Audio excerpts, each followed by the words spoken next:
माननीय बच्चूभाऊ कडू गेल्या 7 दिवसापासून मोजरी गुरुकुंज मोजरी इथं आमरण उपोषणाला बसलेले आहे। बच्चूभाऊचं आपल्याला कल्पना आहे, एक सर्वसामान्य शेतकऱ्याच्या कुटुंबात जन्माला आलेला एक व्यक्ती आणि शेतकऱ्यांच्या मागण्यासाठी ते न्यायाने नेहमी झटत आलेले आहेत।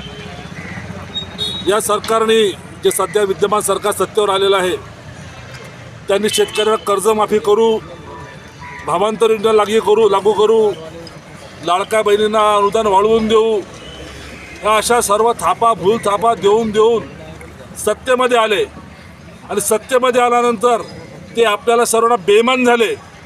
त्यांनी शेतकऱ्याच्या तोंडाला पानं पुसायचा कार्यक्रम राबवलेला आहे। कर्जमाफी म्हणतात आम्ही योग्य वेळेवर देऊ, योग्य वेळ त्यांची केव्हा येणार आहे? जेव्हा पुन्हा मतदानाची वेळ येणार आहे तेव्हा त्यांची योग्य वेळ येणार आहे। नंतर ते म्हणतात भावांतर योजनेचा आम्ही अभ्यास करू। या सर्व गोष्टीवर आणि लाडक्या बहिणीची तर एवढी थट्टा लावलेली आहे। लाडक्या बहिणीचे जोपर्यंत मतदान होतं सर्व लाडक्या बहिणींना पैसे दिले आणि मतदान घेऊन घेतलं। आता त्यातले कारणं दाखवत दर महिन्याला 2 लाख 5 लाख 10 लाख आपल्या लाडक्या बहिणी तर कमी करून आलेले आहेत। आणि हे असं फसवं सरकार, यांना धडा शिकवण्यासाठी सर्वांनी जनतेने रस्त्यावर उतरलं पाहिजे आणि त्याला प्रेरणा देण्यासाठी बच्चूभाऊ कडूचं हे आंदोलन अतिशय महत्त्वाचं आहे। या आंदोलनाला आमचे राष्ट्रीय अध्यक्ष माननीय पवारसाहेबांनी आमच्या अधिवेशनामध्ये जाहीर केलं होतं की आमचा बच्चू कडूंच्या आंदोलनाला पाठिंबा राहणार आहे। आमचे नेते रोहितदादा पवार हे परवाला त्यांना त्या ठिकाणी भेट देऊन गेले, पक्षाच्या व माननीय साहेबांच्या भावना त्यांच्याबद्दल पोहोचवल्या।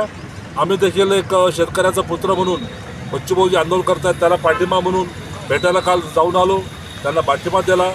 त्यांना सांगितलं आम्ही गेल्या उद्या तुमच्या या आंदोलनाच्या समर्थनार्थ 1 दिवसाचं का असेना आम्ही लाक्षणिक उपोषण या ठिकाणी करणार आहोत। त्यानिमित्ताने आज सर्व आम्ही 12 तासाच्या वेळेच्या याच्यावर सर्वजण आम्ही या ठिकाणी आज उपोषणाला बसलेलो आहोत। हे आमचं त्या बच्चूभाऊच्या आंदोलनाला पाठिंबा, म्हणजे बच्चूभाऊचं आंदोलन म्हणजे आमचंच आंदोलन आहे, ते काही बच्चूभाऊचं स्वतःसाठी आंदोलन नाही आहे। तमाम महाराष्ट्रातल्या शेतकऱ्यांच्या, शेतमजुरांच्या, बेरोजगारांच्या, दिव्यांगांच्या, महिलांच्या, घरकुल लाभार्थ्यांच्या अशा अनेक घटकांच्या साठी असणार ते आंदोलन आहे।